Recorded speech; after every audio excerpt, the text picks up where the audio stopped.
हाँ भाई, तो एक्सरसाइज नंबर है 15 और एक्सरसाइज का नाम है वृत्त की परिधि और वृत्त का क्षेत्रफल। तो अपन वृत्त के बारे में पढ़ेंगे। वृत्त क्या है? तो वृत्त क्या होता है? एक बिंदु से निश्चित दूरी पर बिंदुओं का जो बिंदुपथ होता है वो वृत्त कहलाता है। ठीक है, एक बिंदु से निश्चित दूरी पर बिंदुओं का बिंदुपथ जो है उसे वृत्त कहते हैं। क्या कहते हैं? वृत्त कहते हैं। अब इस केंद्र से निश्चित दूरी पर ये बिंदुओं का बिंदुपथ हो गया, ये हो गई वृत्त की परिभाषा। इसके बाद में वृत्त की आती है, अगर मैं बात करूं तो वृत्त की परिधि। वृत्त की परिधि, तो वृत्त की परिधि क्या होती है? यानी कि अगर मैं इस बिंदु से स्टार्ट करूं तो एक पूर्ण परिक्रमा, बिंदुओं के बिंदुपथ की एक पूर्ण परिक्रमा जो है वो क्या कहलाती है? वृत्त की परिधि कहलाती है। और वृत्त की परिधि का फॉर्मूला होता है 2πr।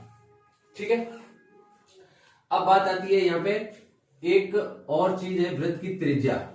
वृत्त की त्रिज्या क्या होती है? वृत्त की त्रिज्या जो है वो केंद्र से परिधि तक की दूरी क्या कहलाती है? त्रिज्या कहलाती है। केंद्र से परिधि तक की दूरी, परिधि तक की दूरी क्या कहलाती है? त्रिज्या। और ये कितनी किससे रिप्रेजेंट करते हैं इसको? आर से। इसके बाद बात आती है वृत्त का व्यास। वृत्त का व्यास, तो वृत्त का व्यास होता है त्रिज्या का दोगुना। त्रिज्या का दोगुना, यानी कि इसको 2r लिख सकते हैं अपन। त्रिज्या क्या होती है? r, और r का दोगुना 2r। ठीक है, अब एक बात बताता हूं। एक चीज होती है वृत्त की जीवा। क्या होती है? वृत्त की जीवा। तो वृत्त की जीवा क्या होती है? यानी कि वृत्त की जीवा वह रेखा होती है जो परिधि को दोनों तरफ टच करे। मतलब एक साइड इधर, एक साइड इधर। अब कहीं भी हो सकती है, जैसे कि ये भी वृत्त की क्या है? जीवा है। ठीक है, तो वृत्त की जीवा होती है। अब वृत्त की जीवा जो है वो व्यास को भी वृत्त की जीवा बोल सकते हैं। यानी कि वृत्त की सबसे बड़ी जीवा किसको बोल सकते हैं? व्यास को बोल सकते हैं। ठीक है, ये भी आर पर। अब व्यास क्या होता है? यानी कि केंद्र से जो गुजरे वह जीवा जो केंद्र से गुजरती है, वह जीवा जो कहां से गुजरे? केंद्र से, वो क्या कहलाती है? वृत्त की व्यास कहलाती है। ठीक है, बाकी अन्य तो जीवाएं होती हैं, लेकिन अन्य जीवाओं को व्यास नहीं कह सकते। व्यास कौन सा होता है? वो जीवा जो कहां से गुजरे? केंद्र से गुजरे। ठीक है, तो व्यास और जीवाओं में डिफरेंस पता चल गया। यानी कि दोनों तरफ परिधि को क्या करती है? जीवा टच करती है। यानी कि व्यास ये है और जीवा ये है। ठीक है, व्यास को जीवा बोल सकते हैं। व्यास को क्या बोल सकते हैं?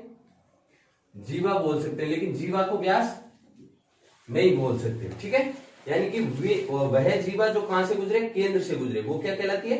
व्यास कहलाती है। ठीक है, तो वृत्त की जीवा का पता चल गया। जैसे कि मैं यहां से ए बी से इसको रिप्रेजेंट कर देता हूं, तो ये वृत्त की क्या हो जाएगी? जीवा हो जाएगी। नेक्स्ट बात आती है इसमें वृत्त का क्षेत्रफल। वृत्त का जो है क्षेत्रफल, क्षेत्रफल क्या होता है? पाई आर स्क्वायर। ठीक है, पाई आर स्क्वायर वृत्त का क्षेत्रफल होता है। अब कई बार जब अपन ऐसी जो 2D वाली आकृति होती है उनमें अपन क्षेत्रफल और ज्ञात करते हैं, परिधि भी ज्ञात करते हैं, लेकिन परिमाप भी कई बार पूछा जाता है आपसे। क्या पूछा जाता है? परिमाप। परिमाप मतलब समझते हो? एक पूर्ण परिक्रमा, यानी कि किसी भी आकृति की एक पूर्ण परिक्रमा। जैसे कि अगर मैं त्रिभुज की बात करूं तो यहां से स्टार्ट हुआ मैं, ये और यहां पे आके रुका, तो ये क्या कहलाता है? परिमाप। तो वृत्त का परिमाप वैसे मैं तुम्हें बता चुका हूं, लेकिन फिर भी एक बार समझना जरूरी है, क्योंकि अपन परिधि से तो भलीभांति क्या होते हैं? परिचित होते हैं, लेकिन कई बार हमसे वृत्त का परिमाप पूछ लिया जाता है, फिर हमें नहीं आता कि वृत्त का परिमाप कैसे निकालें। तो जो वृत्त की परिधि होती है वही क्या होता है? परिमाप होता है। परिमाप का मतलब क्या होता है? एक पूर्ण चक्कर। और अब ये भी मैंने बताया परिधि क्या होती है? एक पूर्ण चक्कर क्या होती है? परिधि। तो वृत्त का परिमाप और वृत्त की परिधि बराबर होती है दोनों। वृत्त की परिधि, बात आ रही है समझ में? वृत्त का परिमाप। अब बात आती है ये सारा मैटर हो गया। अगर मैं बात करूं, एक होता है सकेंद्रीय वृत्त, हमारे पास एक क्या होता है, सकेंद्रीय वृत्त होते हैं। कैसे? सकेंद्रीय वृत्त। सकेंद्रीय वृत्तों का मतलब क्या होता है? सकेंद्रीय वृत्त वो होते हैं जिनका केंद्र एक ही हो, यानी कि ऐसे दो वृत्त जिनका केंद्र क्या हो, एक हो। जैसे कि मैं बनाऊं सकेंद्रीय वृत्त, तो ये बाहर वाला वृत्त और अंदर वाला वृत्त, ठीक है, तो ये दोनों क्या है, सकेंद्रीय वृत्त है। क्या है? सकेंद्रीय, यानी कि जिनका केंद्र क्या है, एक ही है। अगर अपन क्या कहें कि इस टाइप के जो सकेंद्रीय वृत्त होते हैं उनका क्षेत्रफल क्या होता है, उनका क्षेत्रफल होता है r1 square minus r2 square, यानी कि r1 जो वो है वो बाहर वाले वृत्त की त्रिज्या होगी और r2 जो है वो क्या होगी, अंदर वाले वृत्त की त्रिज्या होगी। ऐसा इसलिए करते हैं क्योंकि जो ये क्षेत्र है ना, ये वाला क्षेत्र, इस वाला क्षेत्र का जो क्षेत्रफल अपन निकालेंगे तो सकेंद्रीय वृत्त का क्षेत्रफल ज्ञात करते हैं, या फिर नॉर्मल साधारण तरीके से ज्ञात कर सकते हैं।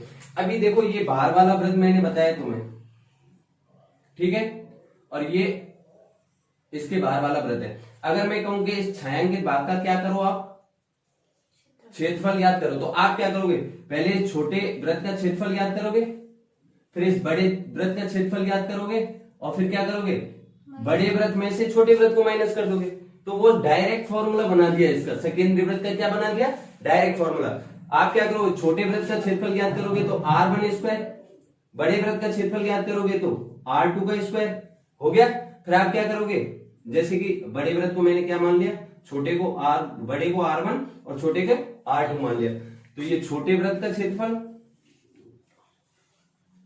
और ये क्या हो गया, बड़े वृत्त का क्षेत्रफल। बात आ गई समझ में?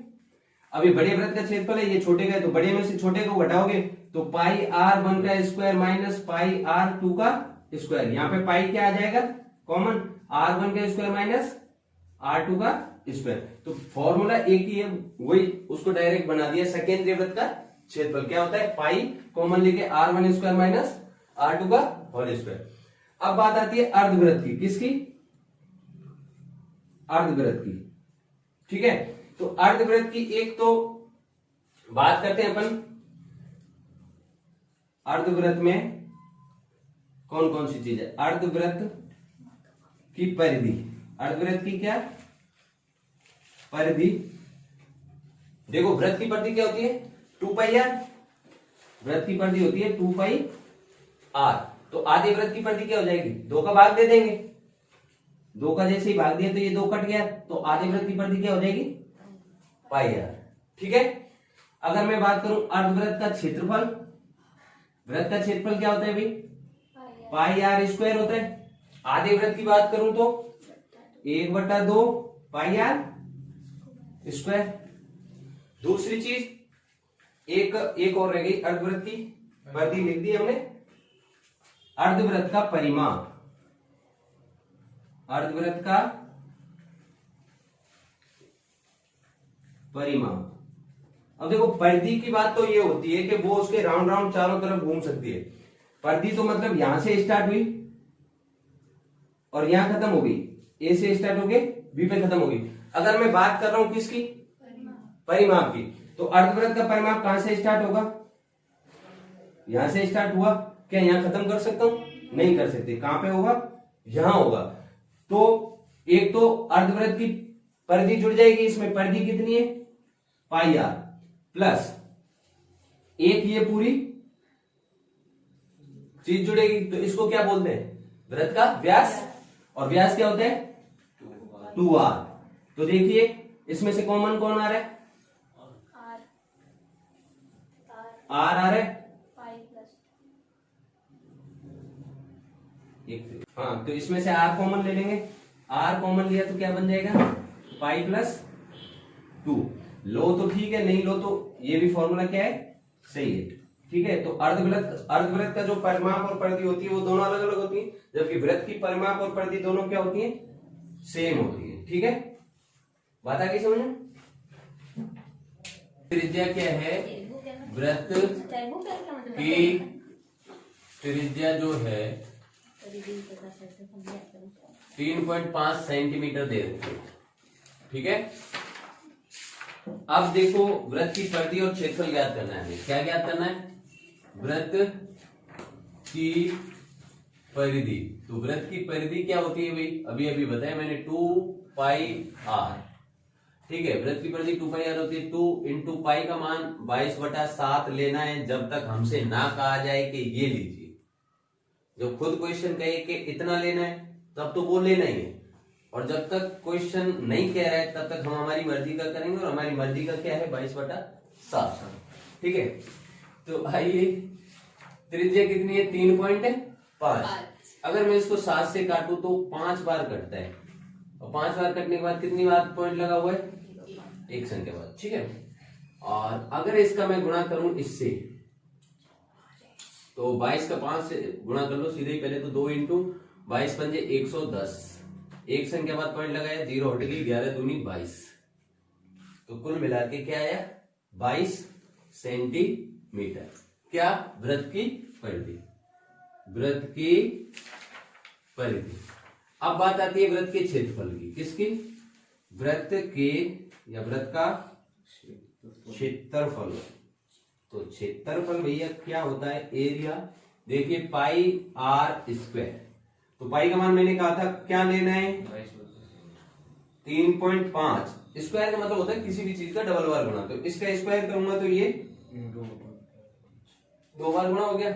या पहले ऐसे रख देते हैं कि सर ऐसे काहे रख दिया आपने? तो इसलिए रख दिया, ठीक है। अब स्क्वायर है तो क्या कर देंगे? 22/7 इंटू 3.5 इंटू 3.5। अभी अभी हमने काट के देखा था तो 0.5, ठीक है। इसका इससे गुणा किया था तो कितना आया था? 11 आया था। जैसे आया तो 110 था, एक संख्या बाद पॉइंट लगा था तो ये हट गया। इसका गुणा करना है हमें 3.5 से। तो 11 का गुणा 3.5 से करूंगा तो 11 पंजे 55, हाथ से लगेगी 5, 11 33 और 5 और एक संख्या बाद पॉइंट। लेकिन इसके पीछे जब भी आप यूनिट लगाओगे वो किस में लगाओगे? स्क्वायर, क्योंकि क्षेत्रफल का यूनिट क्या होता है? स्क्वायर होता है, ठीक है। कंप्लीट।